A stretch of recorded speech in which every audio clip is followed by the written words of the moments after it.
Satpal Maharaj for the inclusion of Garhwali and Gumai in the 8th schedule of the Indian Constitution. Thank you, Chairman. Thank you. Shri Dipendra Hooda.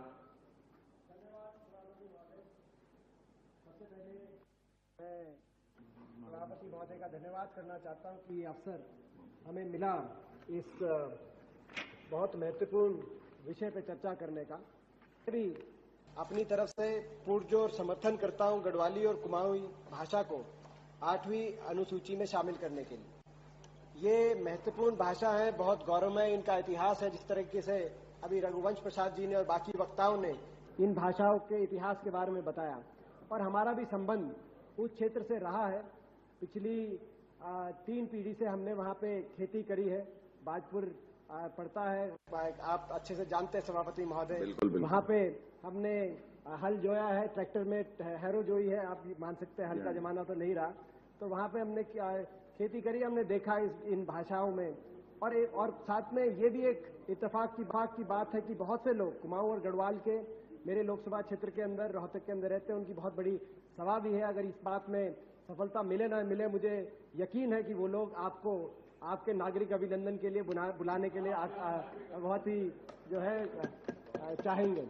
इसके साथ साथ मैं बहुत जल्दी अपनी बात खत्म करते हुए, जो हमारे सांसद नवीन जिंदल जी ने हरियाणवी भाषा को शामिल करने की बात रखी है, मैं उसका पुरजोर समर्थन के लिए खड़ा हुआ हूं। उन्होंने बहुत लंबी अपनी बात की है, मैं उन बातों को दोहराना नहीं चाहूंगा, मगर मैं इतना जरूर कहना चाहूंगा। अभी एक बात आई, जब हम चर्चा कर रहे थे तो एक बात रखी गई कि राजस्थानी को इसीलिए शामिल किया जाए कि राजस्थानी बहुत मीठी भाषा है। राजस्थानी बहुत मीठी भाषा है, वो मैं मानता हूँ राजस्थानी को शामिल करना चाहिए। मैं मगर ये भी कहना चाहता हूँ कि ये कोई चलिए रिश्तेदारी भी है, इसलिए राजस्थानी को शामिल करना चाहिए, मगर केवल ये क्राइटेरिया नहीं। मैं कहना चाहता हूं हरियाणवी को इसलिए शामिल करना चाहिए कि हरियाणवी हो सकता है सबसे कड़वी भाषा हो, मगर बोलने वाले मीठे हैं, सच्चे सीधे आदमी है, इसीलिए हरियाणवी को शामिल करने का काम। बिल्कुल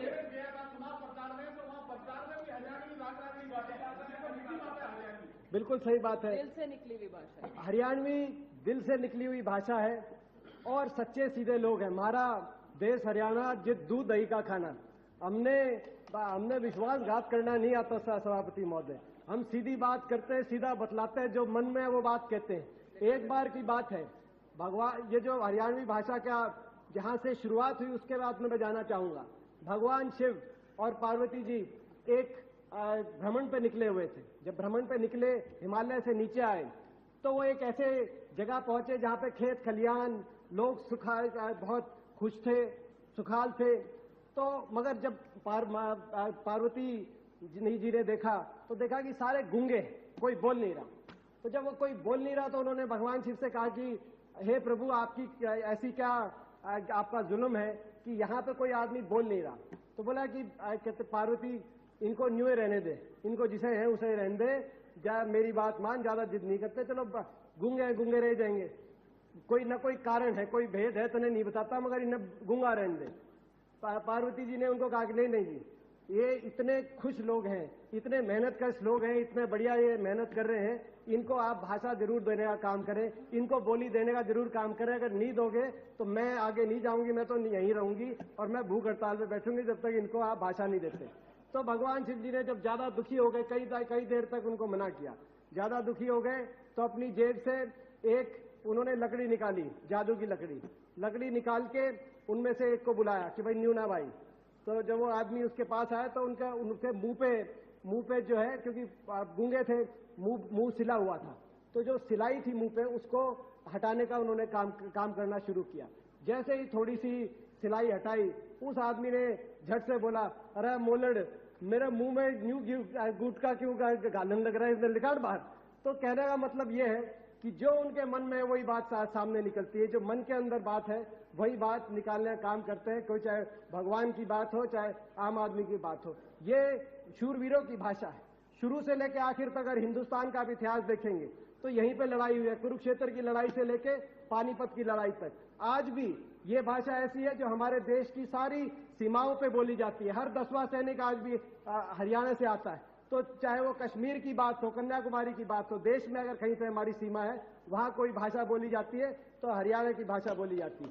ये भाषा हमारे किसानों की भाषा, 1/3 अनाज पूरे देश को देने का काम किसान करता है, गरीब आदमी की, मजदूरों की ये भाषा है, व्यापारी की भाषा है। मैं पीछे कलकत्ता के नवीन जी बता रहे थे कि पूरे हरियाणा में 4 करोड़ लोग बोलते हैं, हरियाणा पश्चिमी उत्तर प्रदेश में।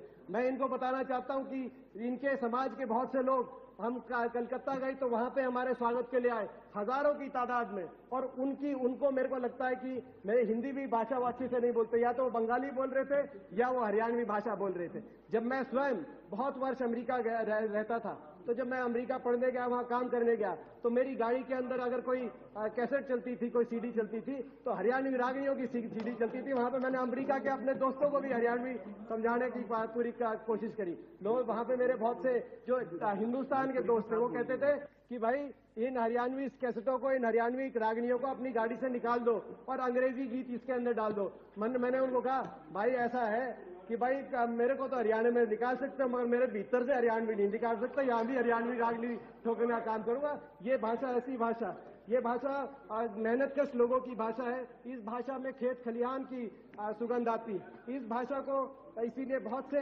जो जैसे कि अभी नवीन जी ने बताया, संत कवि निश्चल दास, गरीब दास हरियाणवी, महाकवि सूरदास हरियाणवी ब्रिज, अहमद बख्श, मेरठ निवासी शंकर दास, पंडित लक्ष्मीचंद, मांगेराम, मेहर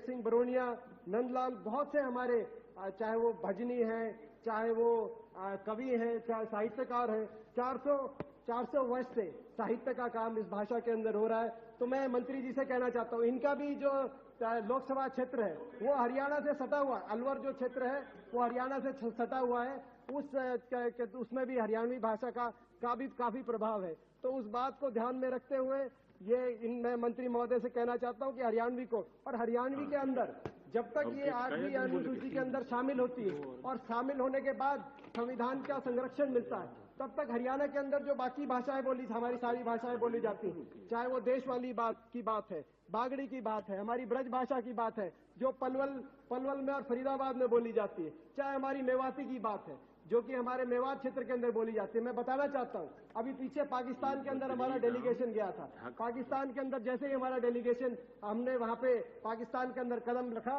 तो वहां पे हमने देखा कि बॉर्डर पे उन्होंने सारे हरियाणा से जो लोग वहां पे गए थे उनको बसाने का काम किया, क्योंकि ये लड़ाकुओं की भाषा है। तो उन्होंने बॉर्डर पे जब हम पहुंचे तो मेरे को लगा कि शायद पंजाबी बोलनी पड़ेगी, मगर जैसे ही बॉर्डर के अंदर गए तो वहां पे उनको पता था हम हरियाणा से, तो उनके मुंह से हरियाणवी निकली। तो ये भी कमाल है, यहाँ पे हरियाणवी, बीच में पंजाबी और फिर पाकिस्तान में जाके दोबारा हरियाणवी शुरू हो जाती है। तो ये भाषा के अंतर्राष्ट्रीय भाषा है, केवल भारत की नहीं, पूरे अंतर्राष्ट्रीय भाषा है। और मैं कहना चाहता हूँ, बहुत से तर्क है, तर्क मैं बहुत से दे सकता हूँ, मुझे पता है मंत्री जी क्या चाहते हैं कि मैं छोटे में बात करूं।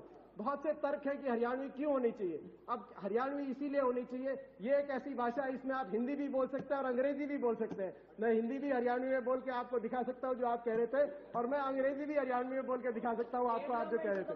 और मैं ये ऐसी भी भाषा है, ये ऐसी भाषा है, इसके अंदर जो शब्द है, जो शब्दावली है, उन शब्दावली का किसी और भाषा में कोई वैसा शब्द नहीं मिलेगा। ये बताओ, ये तोड़ का क्या मतलब है? आप हिंदी में समझा दो, अंग्रेजी में समझा, तोड़ क्या चीज है? तोड़ में पाड़ लो, तोड़ करके दिखा लो, तोड़ में भी तोड़ लो, तो तोड़ का क्या?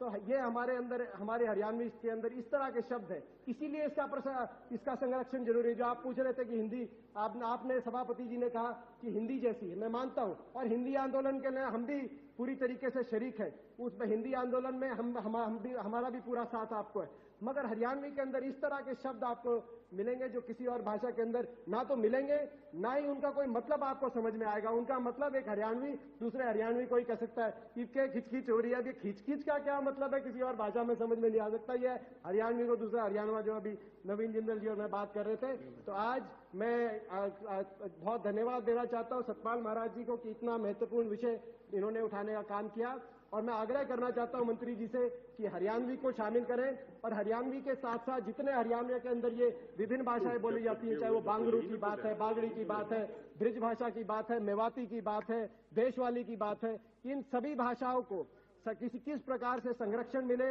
ताकि ये भाषाएं आगे हमारी अगली पीढ़ी को हम 100 साल के बाद भी देखे जा सके, इस बात पे आप विचार करें। बहुत बहुत धन्यवाद। श्री बद्री राम जाखड़।